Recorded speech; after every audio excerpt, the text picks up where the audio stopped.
Oh, are we in? Yeah. Well then, welcome to the War Room. Episode 3.1.5. We do have a special commander that we might be talking about at some point. And you are it. Yeah, it's me. Yeah. I have become a member of the game. Are we going to refocus out now? So, as you may notice, this is a pretty special one. It really hurts when it's you two and you're like normal looking compared to this. Like, let's see. For those of you who thought I would be wearing Vines, Vines only, I'm sorry to disappoint you. This is Ambiorix, who we will be talking about, I imagine, in roughly 35 minutes. Before then, we have some other 3.1.5 news. Awesome. I feel like we will move on from this, and we'll get back to this in a bit. Yes. I don't know if I can, honestly. I'm still shocked. Paul has said he can't look at me as it currently stands. It's going to become a handlebar stash at this point. Like, it just will not stay. That is. But it's fine. Will we be seeing you the entire stream just going like... That's how far someone can go for arena. I'd agree with that. So, should we talk about the dev newsletter first? Should we go straight into it? The dev newsletter. I'll address it in the things in the same order that we did there. We spoke first about Commander XP pricing. Those prices were announced nearly 2 weeks ago now. And obviously we're monitoring the data, we're looking at the feedback there. There's no real news on that. And it's kind of just echoing what we said in the newsletter is everything you've said has been read. No comment has been left unturned. We also announced a little silver economy investigation, and I believe there may even be some more news on that. Yeah, I can explain a little bit more about our intentions with that. So we were picking up in our metrics and our data that a lot of units were being penalised rather more strongly by the silver economy than others were, especially at higher tiers. So, for example, archers who can deal a lot of damage, get a lot of points without actually having to go into combat and thereby losing units and having to be replenished, would benefiting quite well from the system, while a Folks unit, it's kind of squishy, and even if it does do a lot of damage, get a lot of points, is likely to die a lot, was being punished by it and tend to lose silver in the long term. And we've basically done some tweaking around the edges to kind of make that feel a little fairer. Overall, it will probably result in silver costs going down, but there's still some final decisions to be made on that. Okay. We're also investigating consumable prices, specifically at the tiers 6-7 boundary where you get your second consumable. Basically, the pricing was a little off and it's causing people to kind of drop into negative silver at that tier, which we don't want at that point. So yeah, some changes should be happening there as well. Thank you very much for the astute assessment of the silver economy there, Will. Get my notes back up. Which is harder with this fox pelt on me. So this is a fox pelt. In case you're looking at this and thinking, I've got something on a mudslide going down me. It's not a real fox pelt in case you're an animal rights enthusiast. Someone's going to burst in the door, throw paint on me. If anything, it might improve the look though, like bloodied barbarian, you know? Yeah. So if you are a Peter enthusiast, feel free to come through the door, throw some blood on me. Something else we announced after that was the commander skins. And when I say announced, I mean spoke about for the third time. And what we showed was, if you go to video number 2, we showed a first actually Leonidas skin, which is very cool looking. It's very Spartan, I think. I think that was kind of the goal of it, right? To make him look like the Spartan warrior. Yeah, I mean, the Spartan red is such an iconic colour combination that it's an obvious choice for commander skin. The words that come to my mind is like a mech warrior. Yeah. It looks like, he could drop his shield and sword and like just brawl with you. I think I could take him though. Dressed like this, I think I could take him. I think he wouldn't even risk fighting you. Thanks for that, Will. I'll put that on my CV. But alongside this, we also asked the community, what commander skins would you like to see? And I don't think you guys have seen these pictures. You may have seen some of them over your shoulder while I was editing this little clip. But let's go to the first of those pictures that we've had suggested. I mean, it's Athens, I think. I think they said for Athens. I'm trying to find my words. Yes. So I need a pause on this. After your wig, now you show us this. We spoke about... I apologize beforehand if anything else, like... Oh, this is the tamest. I thought I would start easy and then this is just sort of fluorescent disco Leonidas. Yeah. I mean, so this is a really nice, beautiful... You can see... I've got the name of the person who posted it there. Should we go to the next one? Which I think is almost an improvement on... Wow. So is this a seasonal one then? I imagine so. Yeah. I think we could probably swiftly move on from this one. I don't know how much there is to say. See, I would do that as a cosmetic item rather than a commander skin. Okay. Yeah. All your units could wear bunny hats. We also Special have event kind of thing. a what? A special event kind of Oh thing. yeah, special event where Julius Caesar becomes the rabbit. Or all Yeah. commanders can wear. I can see that. An idea. Dare we go to the next one? Okay. Do you know who that is? It's, Yes. I think you can kind of tell by the money, right? It's, Yes. But so I think that fits though, right? It's Hasdrubal. He's throwing his money away. He's got his bribes. He's got his deep pockets. Yes. So should we just tear off the band-aid and go to the last one? I think that's quite well shopped. Yeah, no, that kind of works. I can see a resemblance. Yeah. I mean, is that cocaine? I didn't Yes. think this through. Wow. Let's go back to us. So we had all that kind of stuff, which is pretty cool. Thank you everyone who submitted those. You had the names up there. We'll ask a question next time, so that's in 2 weeks. And if you answer it, you get. If you answer it with at least some effort put into it, we'll put your thing up on there. Next up, we are going to talk about a little sneak peek of something that's coming in 3.1.5. And when I say sneak peek, this entire live stream is going to be revealing every aspect, so as much of a sneak peek as it can be. We're going to talk about the cosmetics coming, because I thought that would be a nice little segue. So those are the cosmetics the community designed. Shall we see what cosmetic the art team designed Yes. for 3.1.5? Please. And that would be number 7. Yeah, there you go. Hey! So, do you want to tell us a little bit about this set, Will?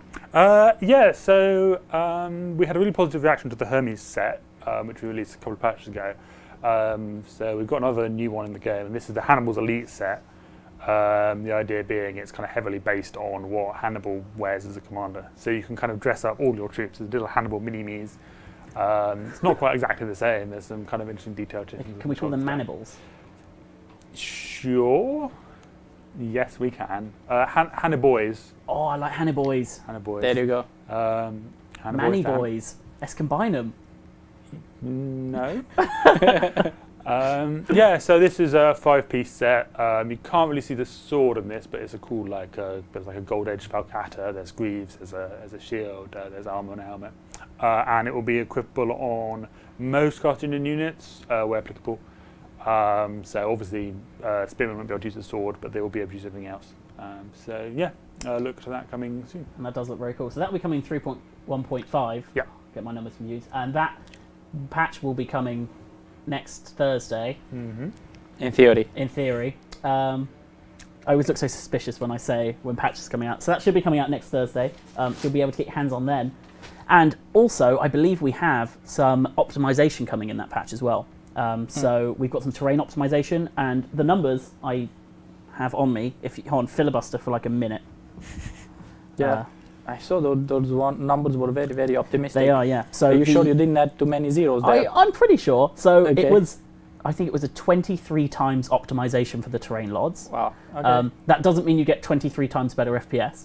That's not how would be optimization remarkable. works. Yeah. But what it does mean is, so the way it was optimized means that there is literally no difference in the graphics, but the amount of, I think it's the amount of polygons, the amount of stuff that goes into actually the environmental assets is dramatically reduced without losing any of the fidelity, which is absolutely incredible.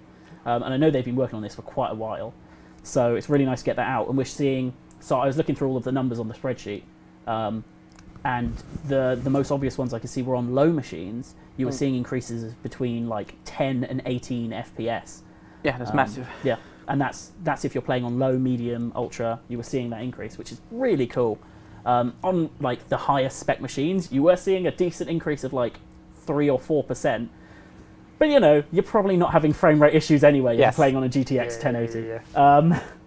So for those of you who are on kind of low, even mid machines are seeing like 5, 6, maybe even like 10, 12% increases depending on how you're playing.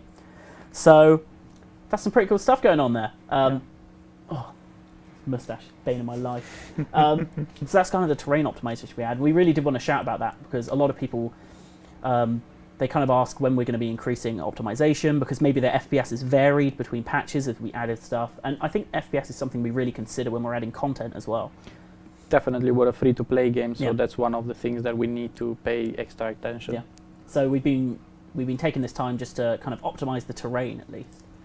So next up, I think we are going to talk about matchmaking improvements, which I know you're super excited to talk about, because these are actually some pretty hefty changes, I'd say. Yeah. Where should we start? Should we go through them in order, 1, 2, and 3? Sure. Okay, let me see if I can remember the order. The order, yeah, go on. Matchmaking. We've had a new coefficient, actually two new coefficients added in, and an adjustment of an existing ones. I will start with the role diversity in battle, because I believe that to the player base that is the most important one. So we have noted all your feedback, and we have analyzed metrics, and it is still clear. It was clear, and it's clear. It is still clear that the role diversity in battle is not looking good. We've seen some of your screenshots. With that in mind, we have improved the current function of how the matchmaking sorts unit roles in battle. Long story short, hopefully we have improved that aspect a lot. We will see based on your feedback by how much. It's definitely not the last step. There will still be some other steps when it comes to unit roles, more in the long term rather than now. But for now, we have increased the importance of it, and we have also done some code polish to help the function converge better to what seemed to us like a good distribution of unit types in battle. Okay. The second aspect, the pings. That's counting for you.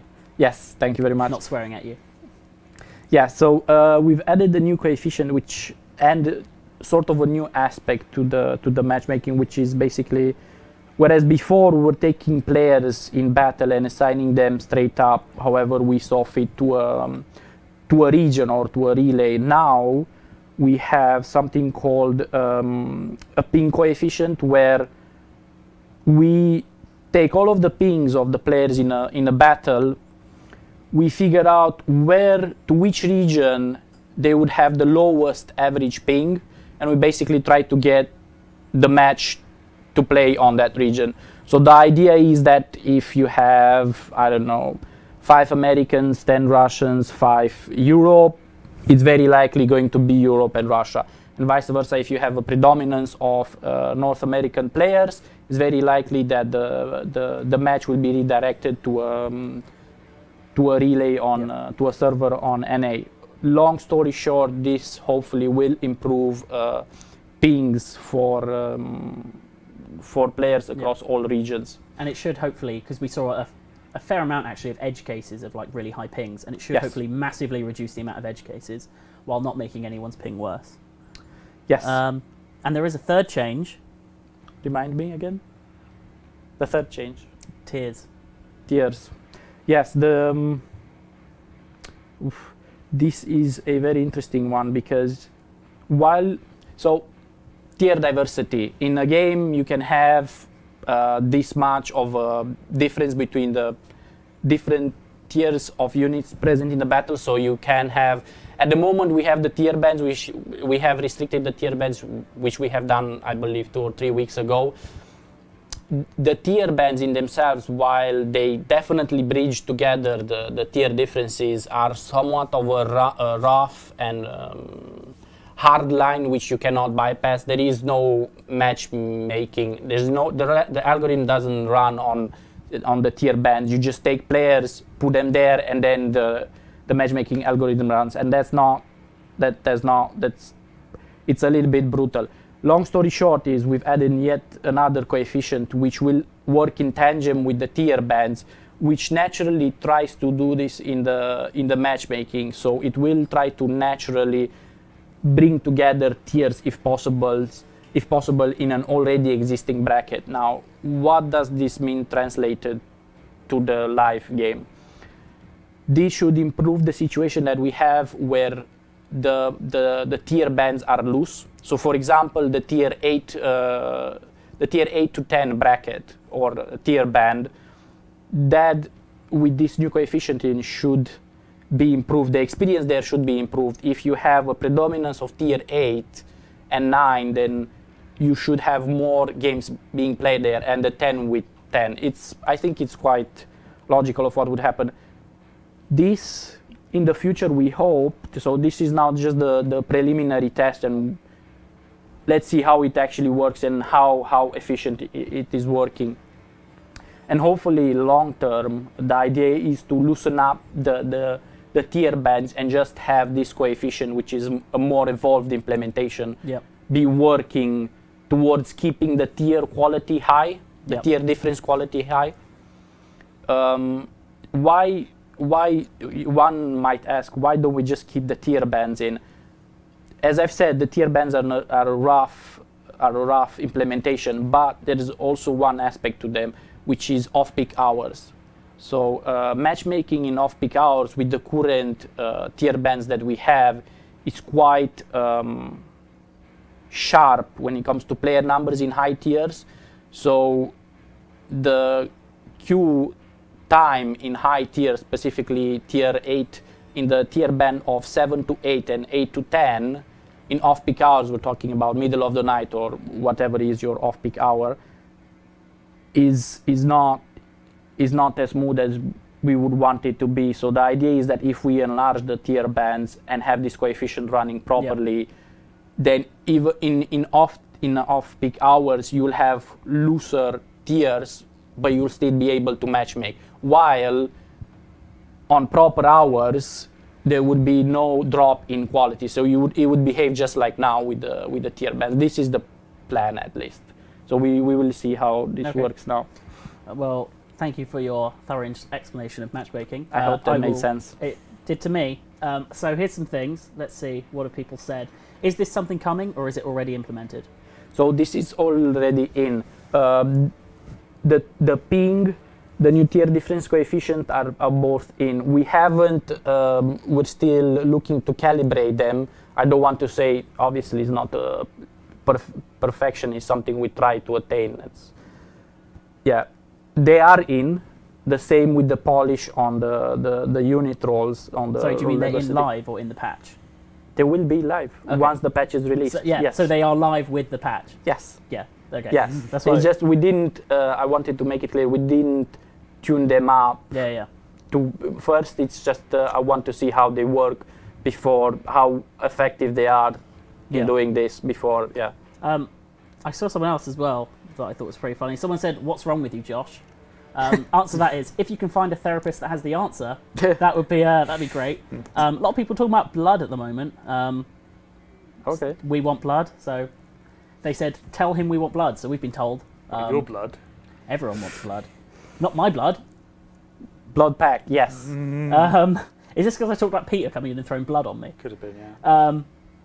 So there we go. So what we're talking about is then, hopefully that will improve the tier 8 situation. Is that kind of what we're saying? Yes, I'm expecting. I don't want to give out exact numbers, but I'm expecting it to marginally improve the situation where, especially in peak hours, if you're queuing up as a tier 8 and you fall into the tier band of 8 to 10, hopefully it will queue you up more with 8 to 9s rather than keep it as loose as it is. Okay, so it should be helping to make people closer to the tier bandings they actually are then. Yes. Okay. Yes.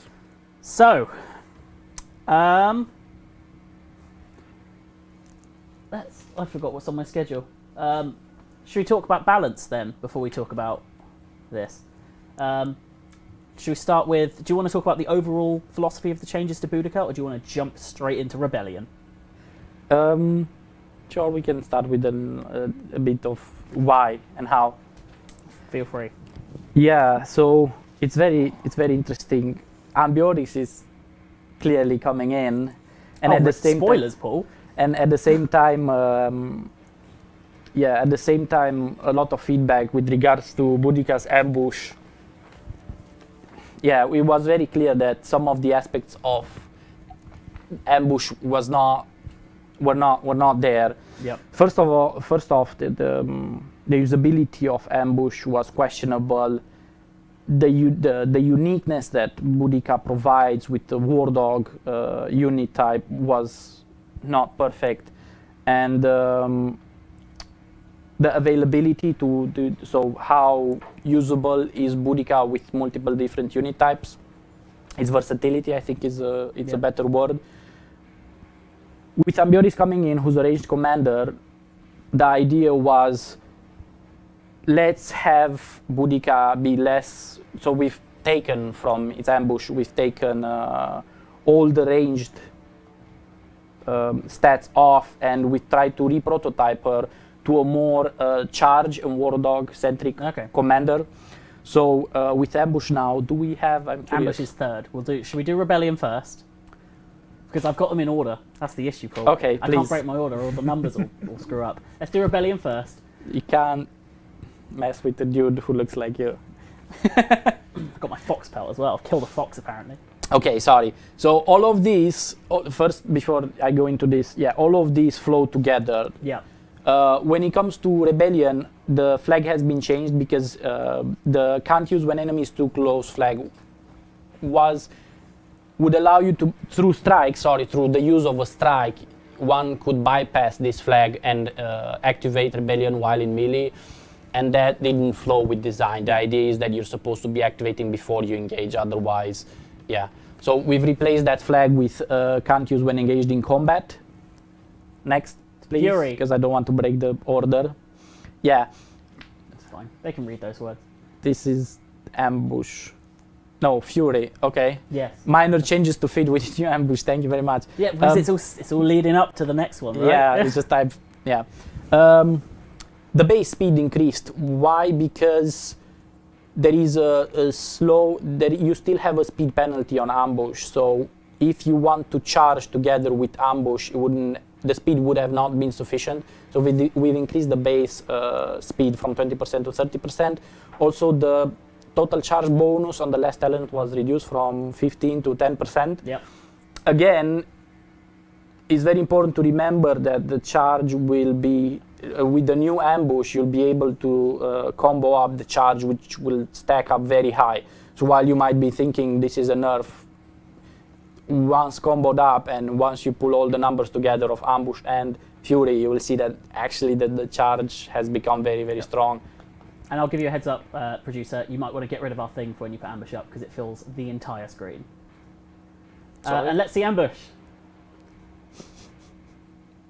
There you go. Oh Lord. So slight changes to ambush. What's going on here? Yeah, so to reiterate on some of the stuff, we've basically replaced with the idea of refitting the design of ambush from a hybrid of ranged and visibility. We've removed all the ranged aspects and put charge and charge impact and charge damage on it. So we've added on the base of the ability 5% charge impact, 10% impact damage. We've fully upgraded all the talents. If I recall correctly, all the range talents have been replaced with charge impact and charge damage, and you can see the numbers to what they add up when you're fully upgraded. The speed has been, the speed penalty has been massively reduced, and you don't have any more talents for speed. It's just a flat minus 15%, and this is supposed to be the opportunity cost and the cost for using ambush. You're not supposed to be running non-stop with ambush. Ambush is still has an aspect of stance to it. Stealth or stance. The auto deactivation timer was increased.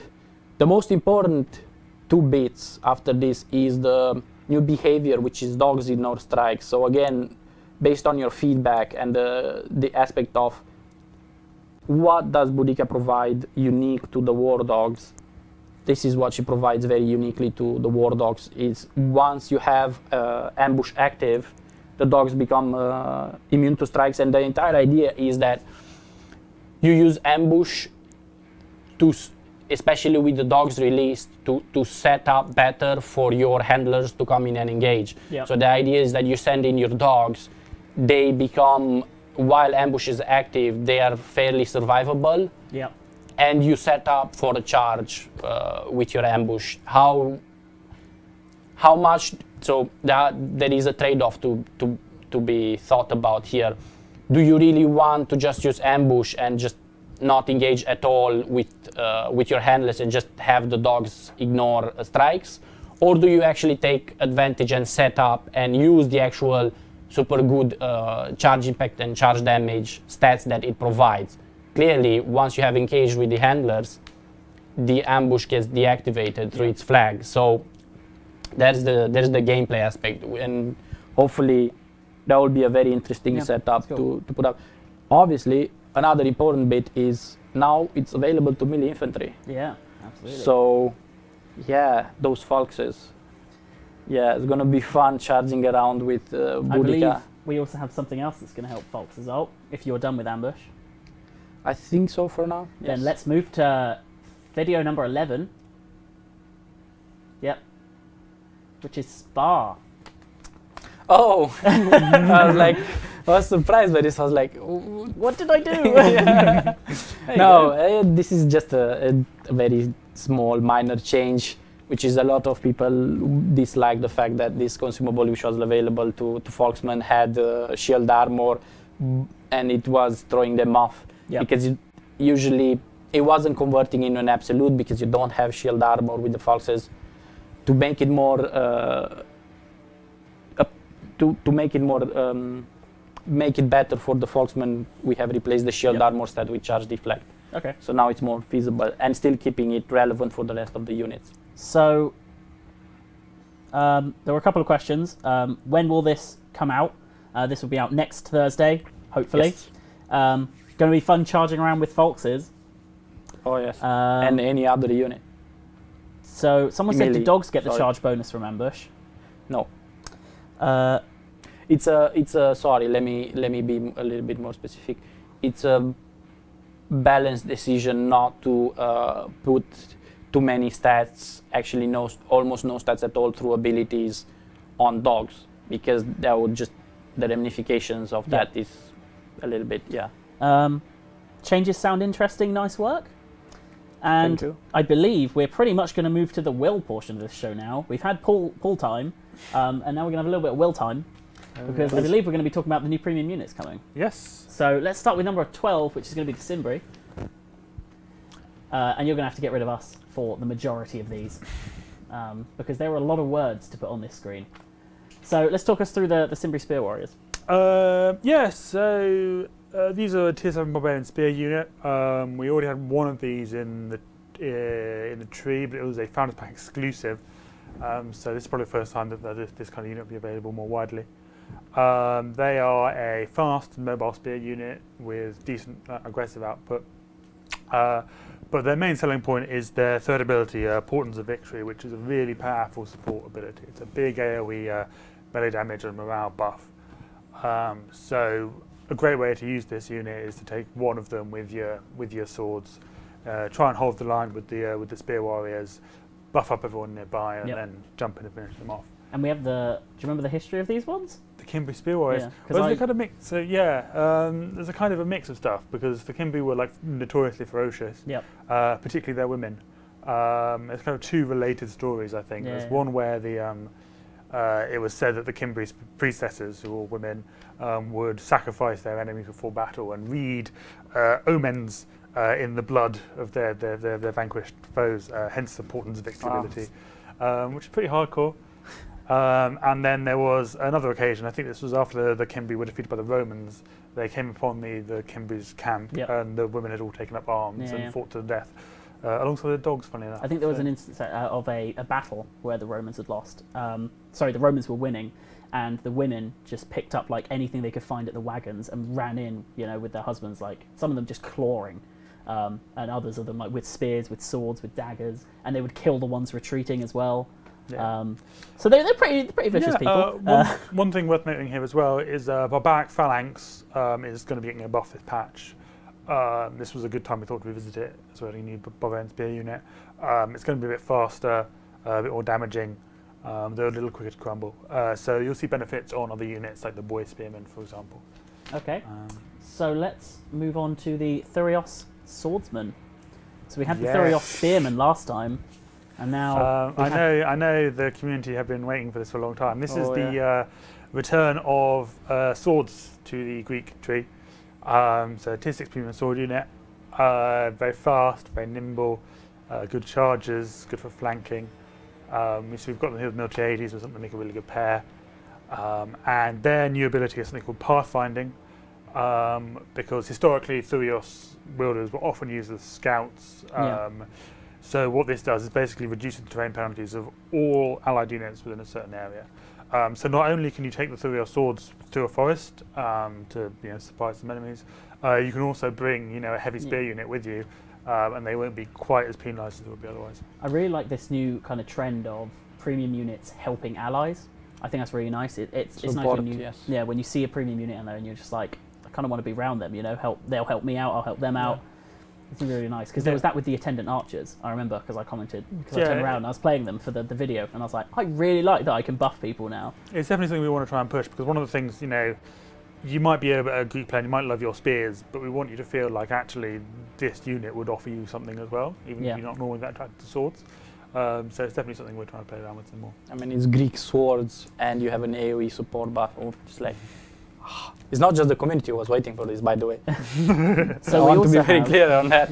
We have 2 more premium units, and they are much more associated with me. Yes. They're my homeboys. They are the Ambiorix boys. You look so shocked that I just said that. So please move along. Shall we start with homeboys number 1, the Belgae? Yes. So these are basically Ambiorix's tribes people. They're tier 5 barbarian archer unit. We basically wanted people who, if you wanted to pop up Ambiorix, you could immediately grab a tier 5 or tier 8, as also seen, unit and jump straight in and be able to play immediately with these abilities. Again, these kind of push the idea of having a support ability on premium units. So Tales of the Belgae is an AoE melee attack and morale buff. So one of the things often you find with archers is that you can end up in a situation where everyone's engaged in melee and you can't get a clear shot, and this gives you something useful to do. You can run up and you can buff big group of allies, and so. And I imagine they go quite well with the. That's your cue to cut with the. Yes, the Everonis marksmen, who are basically a kind of upgraded version of those guys. Annoyingly, on both these images, you cannot see that we have some cool new shields. Oh, whoever took those pictures should be fired. Wasn't that? Yeah, so they've kind of you'll see in their equipment. So their color scheme is very closely based on what Ambiorix wears. The shield has a kind of fox theme, which matches with the fox pelt he and Josh is now wearing. So we've deliberately designed them to be to mesh very well with Ambiorix, both visually and in gameplay terms. Yeah. They're the Ambi boys. Interesting. New range commander and new range units. It's almost like they fit together very well. A question about Tales of the Belgae: is that disabled in combat or timed? It is. Sorry, it's got duration. I believe it's 30 seconds. So, I think that's all apart from the meat here. So I did have. Oh, by the way, if you're wondering why Dave isn't here, Dave is very ill. So yes. Will has fortunately stepped in. Thank you very much, Will, for stepping in to help us out here. Did I introduce you at any point, or was I so put off by the fact that we have our little nameplates, so it's fine. Yes. So, Will, would you be able to talk a little bit about the design philosophy behind Ambiorix? Sure. I realise I'm ambushing you a little bit. Get it, Paul? Because you did the ambush. Thank you. So there was a lot of demand for a barbarian archer commander. So we decided that was a slot we wanted to fill. So that was basically the starting point. And so we kind of started plumbing into some likely characters to see who would fit that role well. Unfortunately, it was a bit difficult because it turns out barbarians didn't really use archers all that much historically. But we found a really good candidate in Ambiorix. So I kind of found the account of his rebellion against the Romans, and it was just reading about the way that he kind of springs this terrifying ambush, and he knows he can't beat the Romans one-on-one, so he shoots them a bit. The Romans run at him, he runs away. The Romans run back, so he comes back, he shoots them again, and so on and so forth. And that really, I think, has been like the kernel which we've tried to kind of build him around. This idea of a barbarian commander who can harass people, can keep them at bay, can, irritate and annoy people, and just keep out of their reach. And yeah. If I may, may I have a 2 minutes of Josh history time here? Sure. Can we stop you? Chat says yes. So let's talk about the little history bit of Ambiorix, because I wrote an article recently that went up on the portal called Battle of the Belgae, I think it was called, and I did a lot of research into Ambiorix for that article, and there's some really cool stuff in there. So kind of the Belgae Confederation was kind of formed, which is what the Ubrones was a part of. It was formed because the Romans were coming, right? They were very scared, the Romans were coming, they were like, we need a confederation. And the Ubrones were kind of forced to rebel against the Romans, even though actually they weren't one of the strongest ones. I think it was the Nervi who were kind of using them as a kind of testing to see how strong the Romans really were. So they were put in a bit of a crappy position. So what happened was the Romans were stuck wintering near the Ubrones, and they were foraging for food, and that's when Ambiorix really has his first strike. He, according to the reports, kills equal amount of men to those he lost. So win. That's true. So he ambushes these foraging Romans, but he does win because they do flee, and they start running away. And oh my gosh, it's getting in my mouth. So they start running away, and he follows them back to the camp. And he is so cocky, right? He thinks that he can follow the Romans back, and with his force beat just the Romans at their own fort. He gets there, and of course, he's surrounded and defeated. And he kind of goes, "Oh, I was made to do this. The other ones, they all told me to. I love Caesar. Caesar is literally my best friend." And he goes, "And you know what? Because Caesar's my best friend, I'm going to give you a bit of friendly advice. There is a huge German army coming." And obviously, it's all a lie. Yeah, there is no German army coming. And he's like, "You guys better get out of here because they are coming, and they are coming for you." And the Romans spent all night just panicking. Like, what the hell are we going to do? There's this huge German army coming for us. And eventually they decide, we got to get out of here. We're going to march to one of the nearest forts. And Ambiorix is like, okay, I will offer you complete safe passage to your nearest fort. If anyone ever says to you, I will offer you safe passage, I would be immediately suspicious that they're going to try and kill you. Especially the guy who just killed a load of your men. Exactly. Yeah. So they start marching, and then, lo and behold, about halfway through the march there, Ambiorix ambushes them from either side. And they're attacking the Romans. There are 2 Roman lieutenants, and one of them just gets mushed in the face with a rock. Like, it talks about just his face is just wrecked. So that immediately demoralizes the Romans. So they're being ambushed, and they surrender. Yeah, and they're just like, there's not about half of the legion left, I believe, at this point, maybe 2/3, and they surrender because their commander's face is mushed, and they're surrounded. In fact, this is where Ambiorix's hit and run kind of comes from, because he said to his men, hit them but never get hit.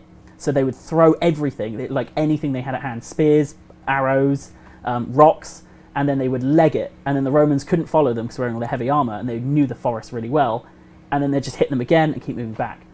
So while the Romans are surrendering, Ambiorix gives this really long speech about how he beat them, but how he's humble, he'll let them live, he'll give them safe passage. Again, I don't see why they fall for this twice. But while he's giving this speech about how he's going to give them safe passage, his men are encircling them.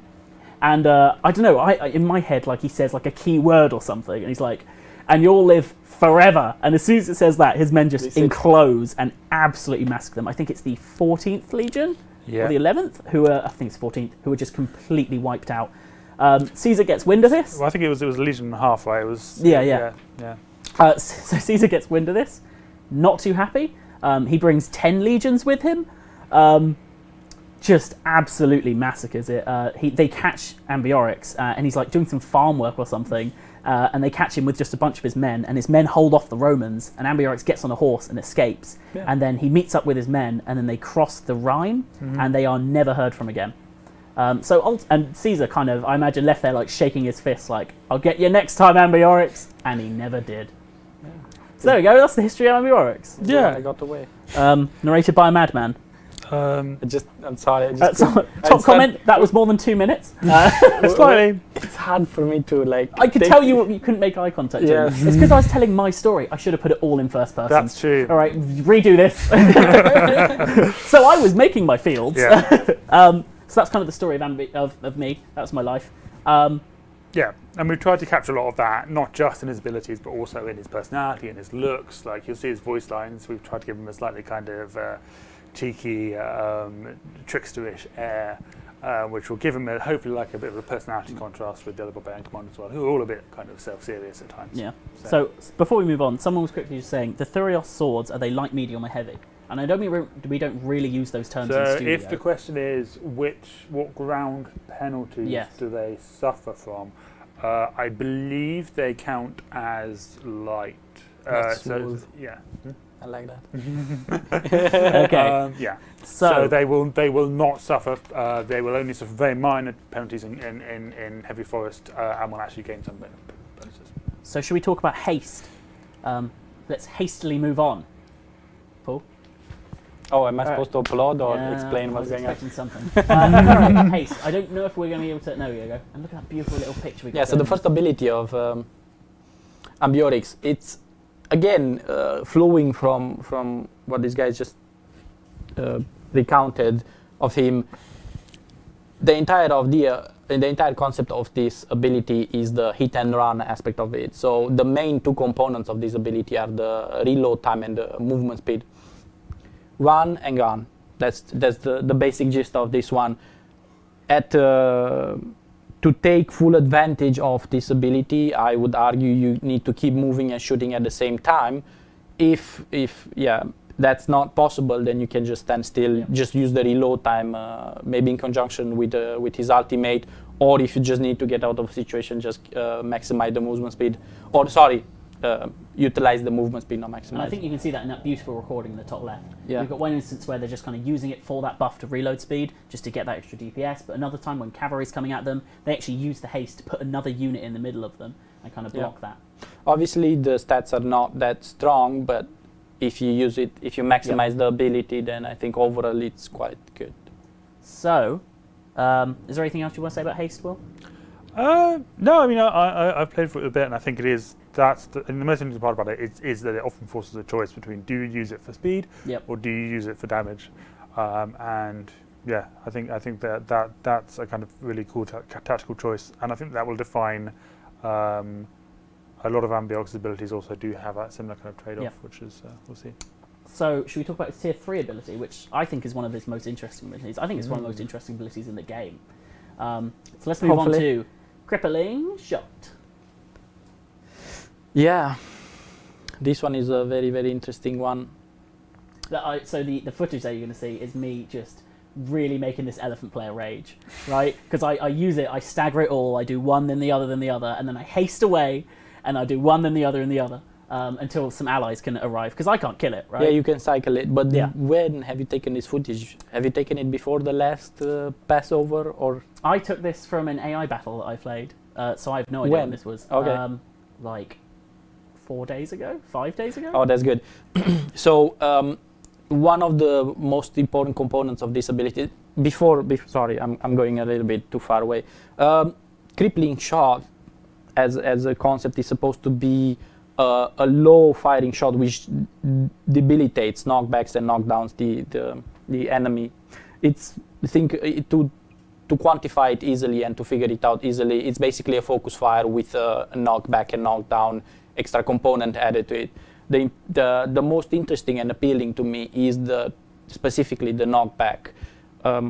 At the moment, the ratio of knockback to knockdown, if I recall correctly, is 85% chance to knockback and 50% chance to knockdown. So, because I've seen also some feedback already from the PTS and from some players worrying that you might be able to stun lock a player.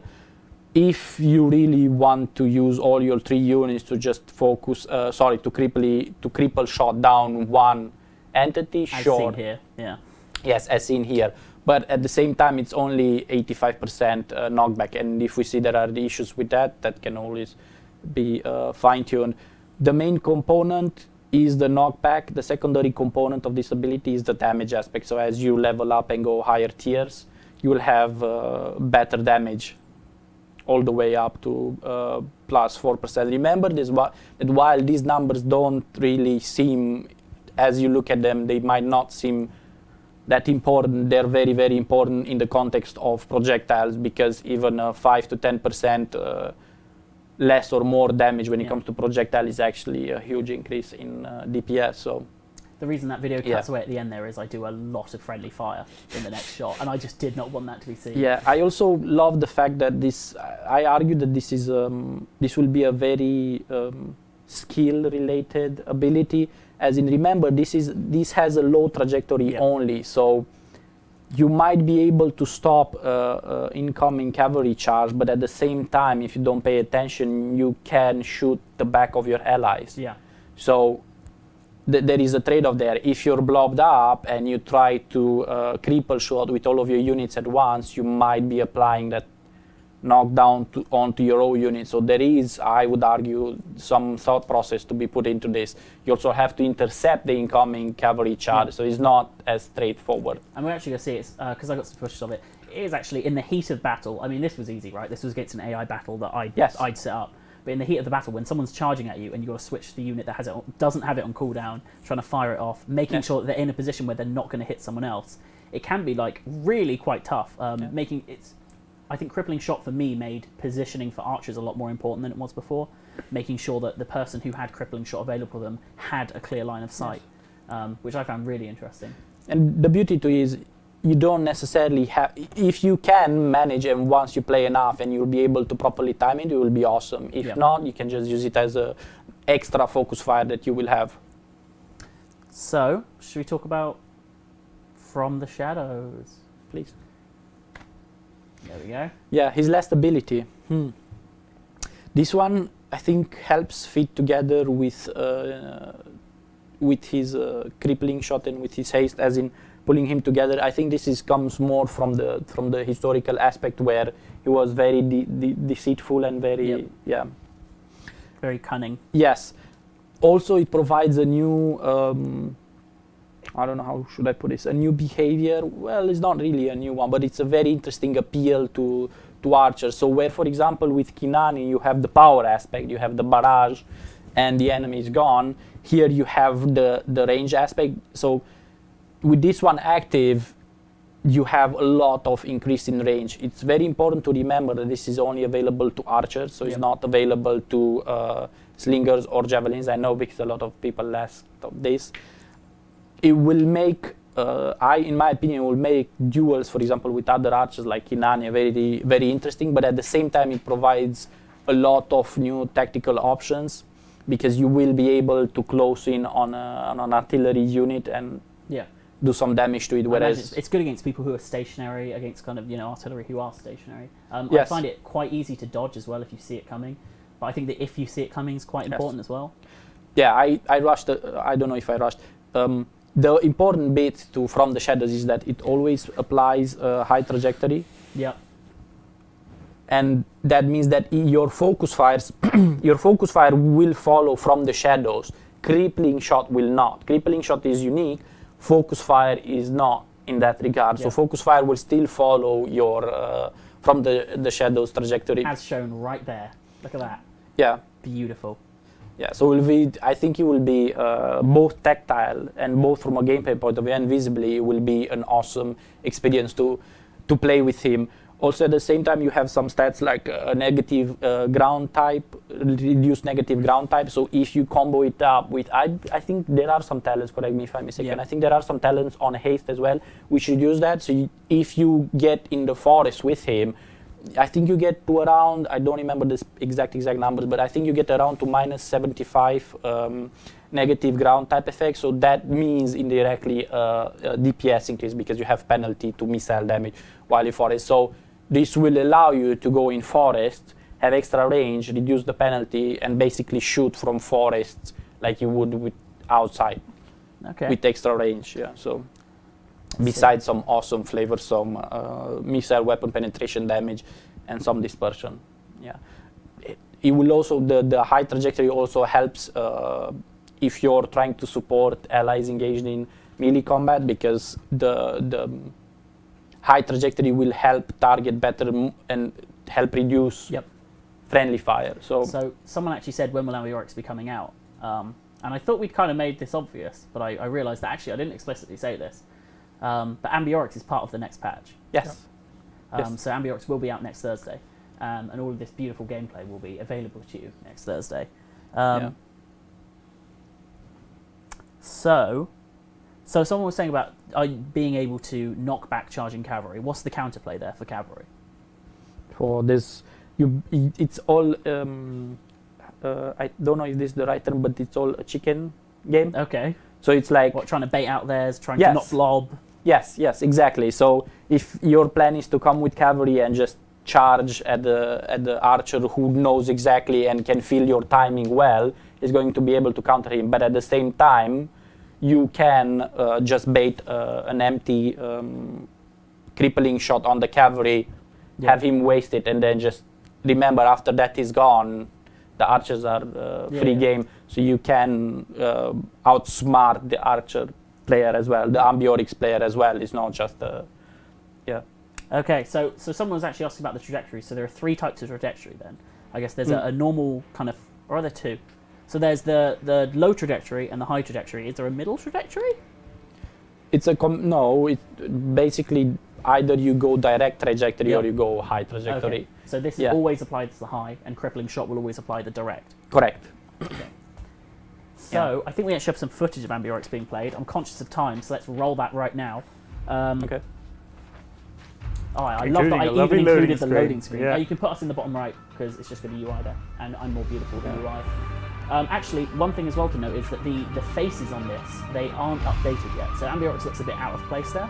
But actually there's updates, I believe, in the next patch to all of the faces of the commanders. And I don't even know if that's in the patch notes, actually. I think I saw it in there. Oh, yes, it is, yeah. So we found a way that, I think it generates itself, kind of. So when skins come about, hopefully you'll be able to have skins as part of that as well, if they're affecting, like, helmets.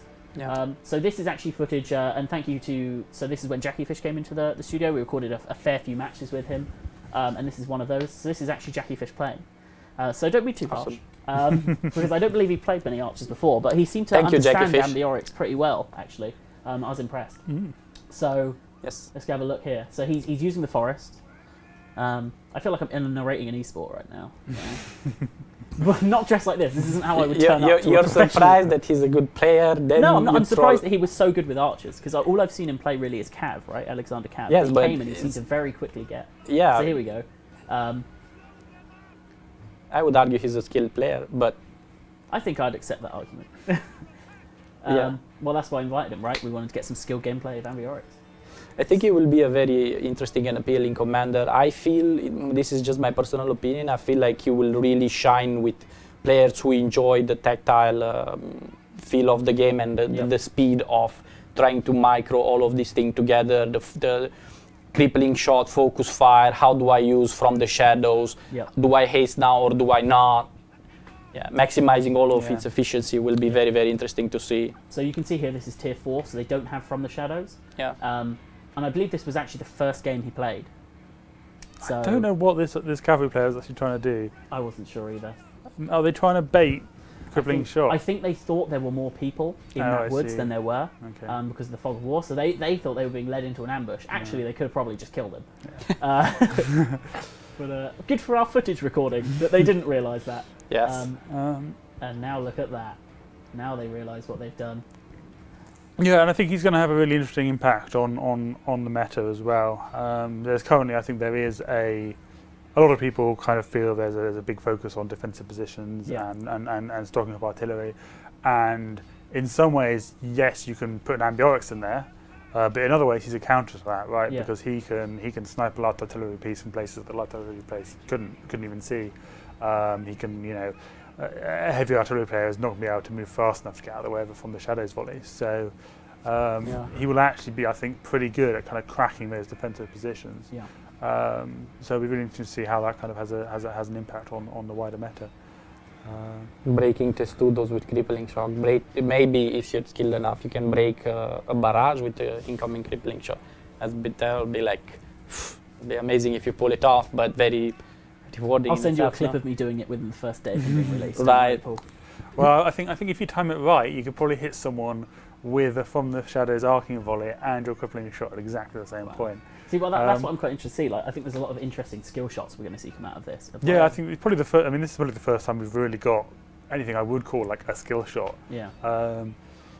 Yeah, I think it's going to be really cool. You wouldn't call Vengeance a skill shot. Vengeance is many things. Yeah, and, and as you said, skill shot. All that came to my mind was like the incoming clips with crippling shot, players shooting their own allies in the back. Yes. So I'm like, I can't wait to see all of that. Yeah. Someone said, is it not going to be really hard for cavalry to take on Ambiorix? Because can you do the 180-degree turns before the arrows hit them? 180. So they're saying, are you able to turn fast enough to bait out the crippling shots? Yes. You can just move forward and not. All you have to do is find the timings of the archer and make sure your charge is disconnected with this crippling shot, and that is it. And if you spread out, and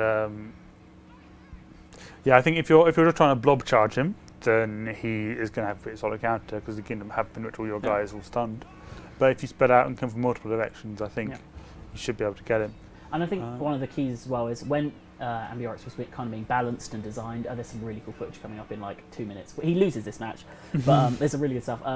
So I think what's important when he was designed is that he was designed to fit in with the game rather than to dominate it.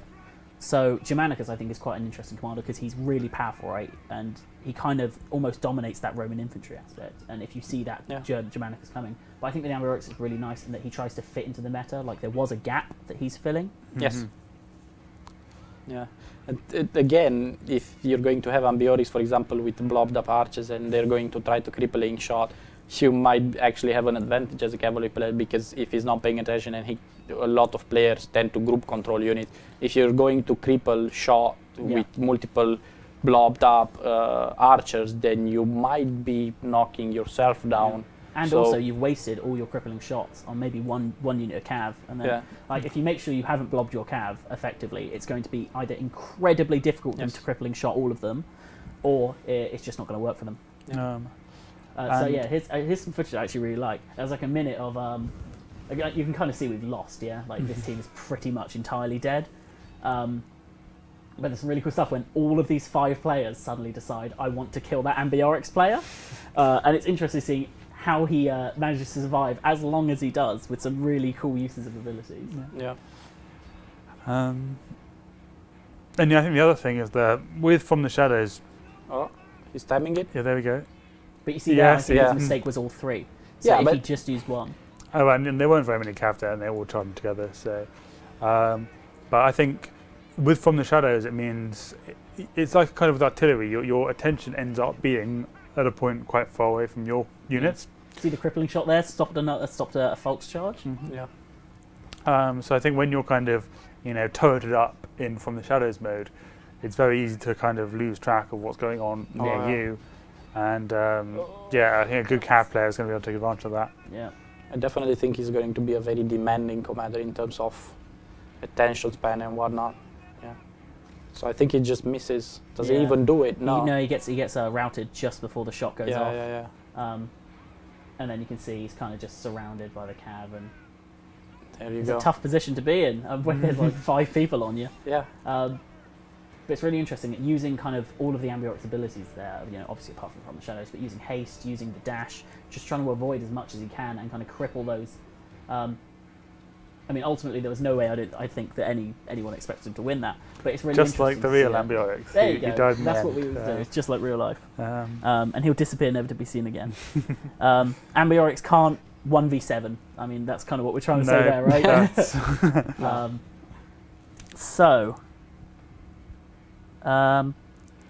Someone said, I see no problem with a range taking, 4 players for 45 seconds. And I get their sarcastic tone. But honestly, like, it was heavy... there was Roman infantry coming after him. The cavalry was staying back. The Foxes did get them, which is kind of what you'd expect. But they are meant to be fast, right?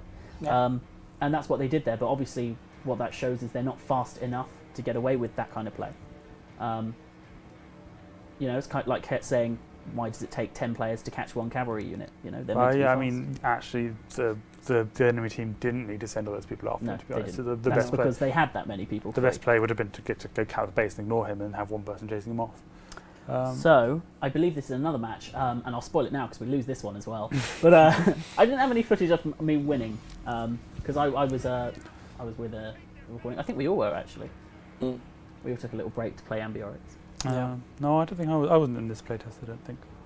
That's all right, Will. You were there in spirit. I feel very left out. So someone said, what would be the price for Ambiorix? And that's not something we've announced yet, but we will, I believe, have news on that soon. I'm not entirely sure, but You're not ready to make any announcement. I'm not ready to make any announcements, Paul. Don't push me. I think we are still analysing the data we're getting from. And we've obviously taken a lot of community feedback in mind as well. Yes. Yeah. Some interesting sniping going on there as well.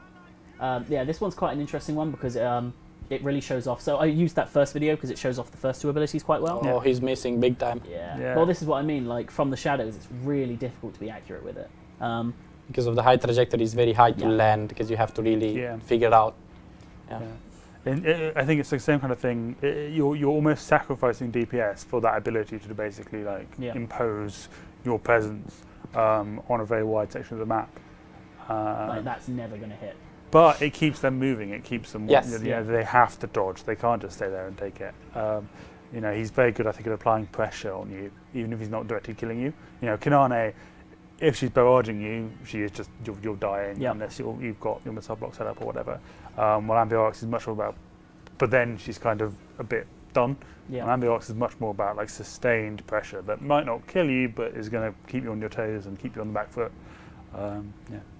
Control like a blow. So I did see a question. I've completely lost it. Josh is clearly an archer main. I don't think I've ever even really played barbarian archers. I focus a lot on war dogs, so I'm very happy about these ambush changes. But I'll definitely give them a try now.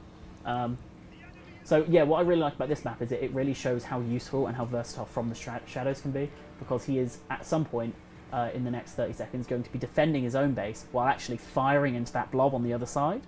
And obviously they're engaged, right? So there's... Oh, that's what they said. They said, how much damage would From the Shadows do to your engaged friendlies? Because I know it has that increased missile dispersion, or decreased missile dispersion. Friendlies? Yeah, so if you've got two units fighting, a friendly one and an enemy one, how much damage is your From the Shadows going to be doing to your friendlies? Just the same as a normal shot. So it doesn't have any kind of tighter trajectories, or... Because of the idea is that if your ally is completely overlapping with the enemy, you're still going to damage your ally. Yeah. The idea is if there is a proper engagement where there is not a huge overlap, it will help diminish the friendly fire. But it's very, very situational. It's very contextual. You can't just, exact numbers for specific situation. Again, it's so contextual. Yeah. How much overlap is there between units? How are you shooting? From where are you shooting? Are you shooting from the back? Shooting from the front? Someone said... sorry, so 2.5 minutes into the game and it hasn't been capped yet. Is this really Passive Augustus? Oh, there's a lot of friendly fire there to the dogs. Yeah, so I know, if you time it wrong, painful. I think the thing with From the Shadows, and in fact also a crippling shot, is it gives you a level of control and predictability. Like you know the arc your shots are going to take, and roughly you know, which obviously in some cases is going to help you avoid friendly fire. Yeah. And you see there he crippled his own men, just like Paul was talking about. Yeah. I think this match is very nearly over. And after that, we will be answering some community questions. We have two from Reddit. I'm aware of time, so I'll try and speed through these. So, should we cut that there? I think we've seen a decent amount of Ambiorix. Let's talk about this one then. Who wants to take this one? We can do them in order. Yeah. So number one, any plans to reduce cap speed? Please, Will. I mean, this is your area. Okay. Please, no, you. No, you. Please go ahead. After you. Well, after you. I can take three, I think. Okay. Yeah. Plans to reduce cap speed. I wouldn't say necessarily. I think that's a little bit brutal. Some other plans, yes. Reduce cap speed. Not really. Some other things, but there's nothing I can confirm or deny at the moment. So question two, I think, is kind of semi-answered by what you were saying will with the matchmaking changes, right? So although there isn't going to be at least planned at the moment, a strict tier banding for it, the new matchmaking changes should hopefully make Tier 8 feel a lot more like Tier 8 and 9 rather than Tier 8, 9 and 10. We're very reticent against putting the hard tier bands even at Tier 8. I know you guys are demanding for it, but that's very situational, because yes, that will work in the 2 to 3 hour peak rush hour, but after that, when you have such a tight tier band, it will be very difficult, and your queue times will explode. So yes, we will try to improve the quality, but in a smarter way, if possible. Do you want to try and tackle what happened to Spartacus? I had a pre-prepared answer. Oh, did you? Yeah, because it's a difficult subject, maybe. No one ever knows what happened to Spartacus. I see what you're saying. His body was never found. There we go. And his spirit lives on. He has not been abandoned. So he is still being worked on. Just like I see a lot of questions about Japan as well. I don't think Japan's actively being worked on yet. I think it's still planned. There's another faction being worked on at the moment, and another faction being worked on at the moment. But Spartacus is still, we announced him because we were excited about him, and we're still excited about him, and he's still being worked on. Yes. And he is, he's becoming more and more real by the day. Who knows? One day, maybe I'll be on a stream dressed up like Spartacus. We all look forward to that day, especially me. So I think we have a second question. Any new info about ranked? I can take this one because I spoke to the ranked man before I came up here. So the new info really is that we're taking a little bit more time. We put out the ranked design doc, and we had a load of feedback from the community. You guys had loads of stuff to say about 5v5, about the units. Loads of questions actually you raised were really good because it made us think, and it made us kind of think about the answers to them. And it really helped us. So what we are doing is we are taking a little bit of a step back from it, looking at the design of it, maybe reworking a little bit. But it is still in development. There's still UI being made for it, all that kind of stuff. So we are still working on it, but I think we pushed it back a little bit just to make sure that what we delivered was a product we were really proud of. And something that we know the community would enjoy. Rather than trying to impose something on them, we can kind of see what the feedback was and help out there. And I think we're nearing done. If we want to answer maybe one or two questions from chat. Sure. Yeah. So let me see. Were you looking on your phone? Yes, for the questions. Sorry. So someone said Spartacus is going to be a Greek commander, right? We're not talking about kind of Spartacus or Greek is an interesting thought, though. Interesting thought. Yeah. I had other people saying he'll be Roman. It's like, really? So we're not really saying much about the gameplay of Spartacus, mainly because today is Ambiorix Day, right? Yeah. Don't get ahead of yourselves. Yeah. Can we see Arminius's win rate graph? Actually, we see a lot of stuff where kind of people are requesting the internal metrics. And I think that in the past and in the present, we've been very hesitant to share that stuff because we've seen games where they do share that stuff and it actually heavily alters the meta of the game. Seeing a unit with 3 or 4 more win rate higher, 3 or 4% higher, which really statistically isn't too much, but people then only pick that unit because they think it's better. Yeah. And it really does, I think, harm the overall meta of the game. Yeah. With that being said, it wouldn't be extraordinary if in the very distant future we would try to share some KPIs on our data. So, yeah. So yeah, we are open to absolutely sharing stuff. Like we do infographics, we do all that kind of stuff, and we'd want to share more. But it's being careful about what we share so that we don't alter the game. Yeah, with what we're sharing. It's hard enough trying to account for all the various things that affect the number anyway. To have it then become self-reflexive would make it a nightmare. Someone said, "Don't blame the community for the delays." We're not blaming the community for delays to rank. In fact, actually, we're kind of thanking the community, right, for delays to rank. We're saying thank you for your feedback, and hopefully, it will make with your feedback and our design, we can make a super thing. Can we get a front end with all party members showing? That's an interesting question. We'll see, I guess. It'd be nice if we'd had... Maybe we'll get Ben on one day. If Ben's listening to this, Ben always watches these, but you know what? He will never come on. Ben does a lot of work with front ends. We'll see if we can get him on one day. Let's see. Please publish all charge mechanic formulas and logics. I think we did something like that. we published a page, didn't we? Where we had a Not- bunch. We had like the exact flow chart and. I don't think the actual formulae were included, I think some but we've been some pretty formula were on thorough there, in yeah. explaining how it works. There were no, Brief no, explanations were there, yes. Yeah, and actually, Yeah. I think there's some talk at the moment about maybe getting another article similar to that with the formula published. We'll see where that's up to, because that's another thing as well, right? Of when people know how to do it, maybe it Yes. changes how they play. I mean, I would like Most of it, I think, could be worked out. Yeah.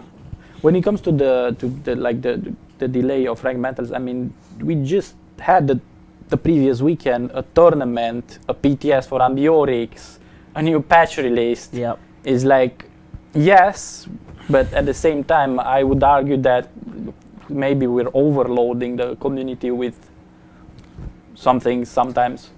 So yeah, I mean, we had 4 different major contexts coming in. So. But thank you to everyone who participated in all of those, because I know we got Yes, some really thank useful you very information, much. especially when we participate in that tournament. We got a lot of useful information. Someone was saying cross-region parties. That is still something that's being worked on. It's one of those things where it's taking a little bit longer. It's actually Yes. it requires work not just on our side, but wargaming as well. We kind of have to collaborate on that work. Are we considering different eras like medieval, dark Japan? Oh boy, Google Total War Arena Japan. You'll see we've already announced that. Yeah, no, I think it not quite yet, but definitely long term. Yeah. Yeah. Yep. I think this kind of speed answering session is ending. Do you have plans to make artillery more skill-based unit or harder to play?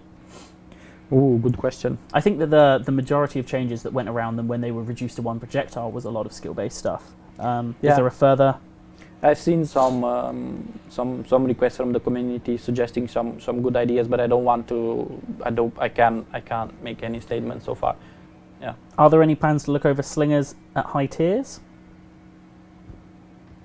Same answer. Will we ever see Greek Sworns return to the standard tech tree? I know this is something to be spoke about a lot as well. But I know that the shift from when we decreased the tech trees was a lot to make that kind of core faction uniqueness, and also to make sure that there are differentials between the factions, right?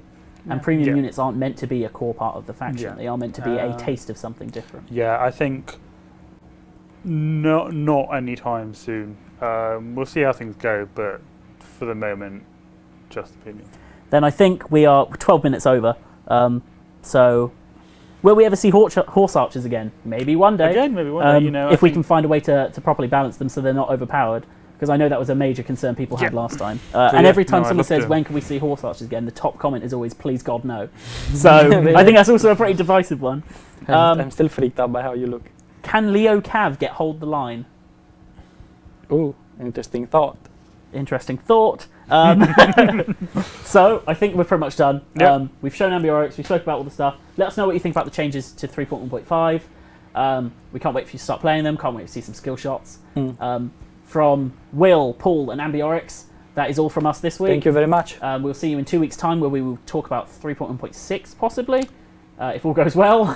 Yes. And there is some pretty exciting stuff there. Next time, Josh is going to be dressed as Kanane, so tune Don't in. make that promise.